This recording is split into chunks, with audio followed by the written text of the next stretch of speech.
মা মা আরে অথই ভাবি এটা তুমি কি করতেছো? না আরে না না, আমি কি করতেছি, ওই একটু ঝাড়ু দিতেছিলাম। তা তুমি হঠাৎ করে এই বাড়িতে এলা, তা ভাইজান আসে নাই? ভাইজান কই? তুমি কেন ঝাড়ু দিবা? তুমি কি বোকা নাকি? তোমার এই সময় রেস্টে থাকা দরকার, আর তুমি কি না এইভাবে নিচে হয়ে ঝাড়ু দিতেছো? যদি একটা কিছু হয়ে যায়, শুধু তোমার না, তোমার গর্ভে যে আছে তার যদি কোনো ক্ষতি হয়ে যায়, তার কি হবে বলো তো? আরে অথই তুমি কি বলো, আমার বাড়ি আমার ঘর, আমি ঝাড়ু দিব না? তো কে ঝাড়ু দিব? আমার কষ্ট হইতেছে না, আমার যখন কষ্ট হয় তখন তো আমি বিশ্রাম নেই। একঘেয়ে তো আর কাজ করতেছি না, আমি বিশ্রাম নিয়ে নিয়ে কাজ করতেছি।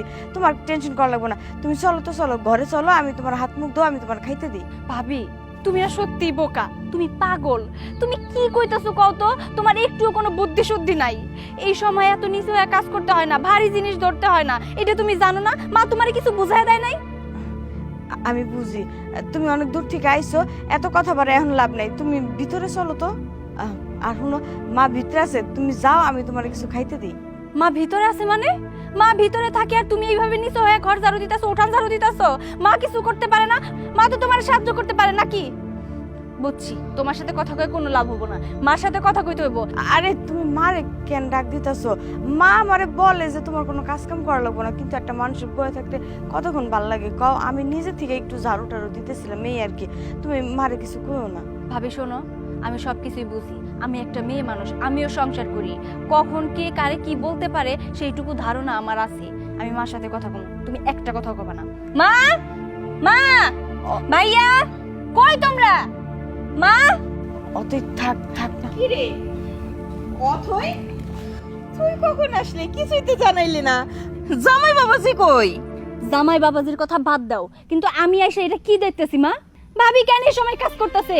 আর কয়দিন পর ভাবির ডেলিভারি হবো, আর তুমি কি না ভাবির দিয়ে কাজ করাইতেছো? এটা কোন ধরনের কথা মা?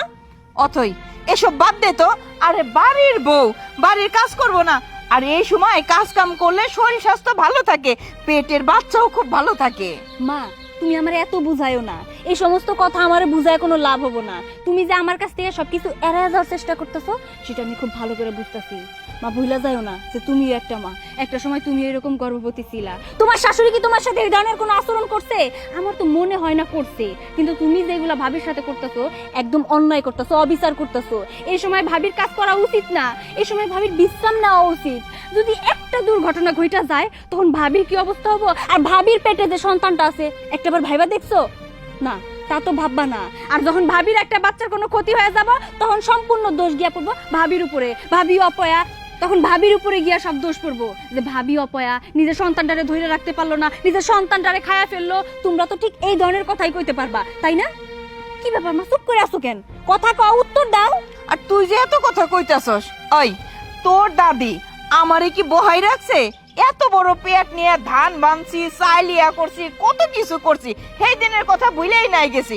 এইটুকু এখন তার ওই ধান ভাঙানি নাই, ঢেকির পার নাই, শুধু উঠান ছাড়ো দেয় কয়টা থাল মাজা আর ওই লোকে কয়টা রান্না, তাই একের অনেক কাম হয়েছে না? তুই নিজে চোখে দেওস নাই তোর দাদি আমার সাথে কি ব্যবহারটা করছে? আমি নিজের চোখে দেখছি, আমার দাদি যথেষ্ট পরিমাণ ভালো একজন মানুষ ছিল, তোমার সবসময় ভালোবাসছে, আর তার কাছ থেকেই না আমি এইসব ব্যবহার শিখছি। আমি অনেক ভালো হইছি, তোমার মতো না এরকম হই নাই। সি, তুমি একটা মা হয়ে এরকম কাজ করতে পারো? আরে যে ভাইয়া তুই তুই কেমন মানুষ রে? তো লজ্জা করে না? নিজের বউটার একটু সময় দেস না ঠিক মতো? আমি তো সবকিছুই জানি, সব খবরই আমি রাখি। নিজের বউরে তো ঠিক মতো সময় দেসই না, সব সময় বাজারে গঞ্জে পইরা থাকোস।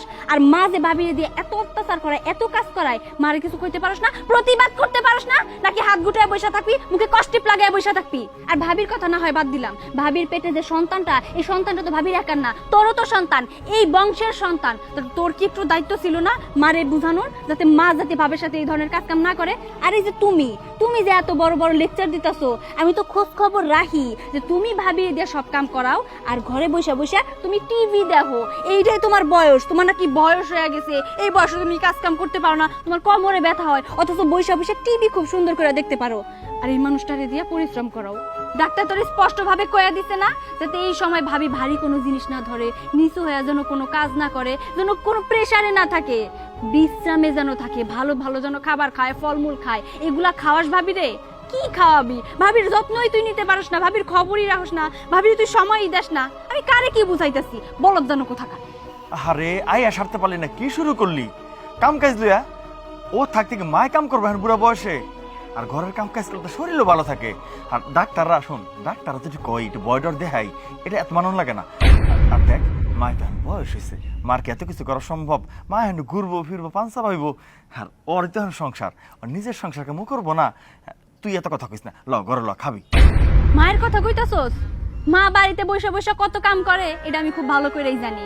মা বসে বসে ঘরে টিভি দেখে, বুঝছস? টিভি দেখে ঠিকঠাক মতো খায়, আর ভাবির উপরে জুলুম করে, বোমা যাও ওই কাজটা করো, বৌমা ওই কাজটা করো, এই সেই। আর ভাবি তো ভালো একটা মানুষ, দেখ না কি সাদা সিধা মানুষটা, তারে দিয়া উঠান ঝাড়ু দেওয়া হইতাছে, সে উঠানই ঝাড়ু দিতেছে, একটাবার জন্য প্রতিবাদ পর্যন্ত করে নাই। আরে চুপ করতো, এখন যদি কাজ কাম না করে তো কখন করব? এখন কাজ কাম করতেছে, ওর শরীরটা ভালো আছে, বাচ্চাটা ভালো আছে। আর যদি সারাক্ষণ শুয়ে বসে খায় না, বাচ্চা পেটের ভিতরে শক্ত হয়ে থাকবো। এইগুলা ডাক্তারের কথা। থামো মা, ডাক্তারের অজুহাত দিও না, এই কথাটা একান্তই তোমার মনের কথা। ডাক্তারের উপরে দোষ দিয়ে কোনো লাভ আছে আমি খুব ভালো মতোই জানি।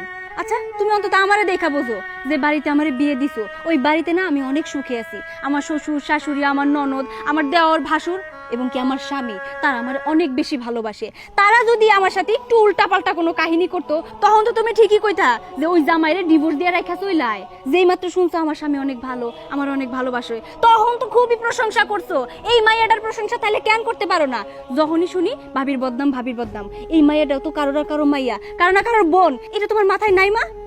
আর তাছাড়া ভাবির সাথে যে তুমি আচরণগুলা করো, এই আচরণগুলা যদি আমার শাশুড়ি আমার সাথে করতো তখন কেমন হইতো? তখন তোমার ভাল লাগতো? তুমি কিন্তু এই আচরণগুলা ভাবির সাথে দিনের পর দিন করে যাইতাছো, আর মানুষটা নীরবে তা সহ্য করে যাইতাছে। কেন যাইতাছে জানো? কারণ সে তার সংসারে ভালোবাসে, শাশুড়ির কথা রাখার জন্য সে এগুলা করে। উফ, আমি আর কিছু বুঝাইতে চাই না ভাইয়া। তোর বউ, তোর সন্তান, তোর সংসার, তোরা কি করবি না করবি একান্তই তোগো ব্যাপার। আমি শুধুমাত্র একটু ভাবিরে দেখার জন্য আইছিলাম। ভাবিরে দেখা শেষ, এবার আমি চইলা যাইতাছি। তোর সন্তানের যদি কখনো কোনো কিছু হয় তখন আমার কিছু বলতে আসিস না। অথই, আসলে তো আমি তো বিষয়টি এইভাবে ভাইবে দেখি নাই।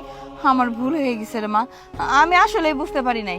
বৌমা, আজকের পরের থেকে এই সংসারের কোনো কাজ তুমি করবা না। অথই যেইভাবে কইছে তুমি ঠিক সেইভাবেই চলবা। আর বাজান, তোরে আমি কই, আজকে বিকেল বেলায় তুই বৌমারে নিয়ে ডাক্তারের কাছে যাবি, ঠিক আছে? আমার বৌমারে আর কোনো কষ্ট দিব না। বৌমা, তুমি আমারে মাফ করে দিও মা, আমি আর তোমার আর কোনো কষ্ট দিব না, কোনো কাম করতে কমু না। হরো বোন, তুই ঠিকই কইছস, আমার আরো বেশি যত্নশীল হওয়া উচিত ছিল। আমি এখন থেকে গঞ্জে আর যাবো না, লোক পাঠামো। আর দোকান দরকার 2 ঘন্টা কম করে 2 ঘন্টা আরো সময় দিব। মা, তোমারও যতটুকু সহযোগিতা করা লাগে আমি করবো। এখন থেকে ঘরে আর বেশি বেশি সময় দিব। যা যা করার লাগবো তুমি আমারে কইও।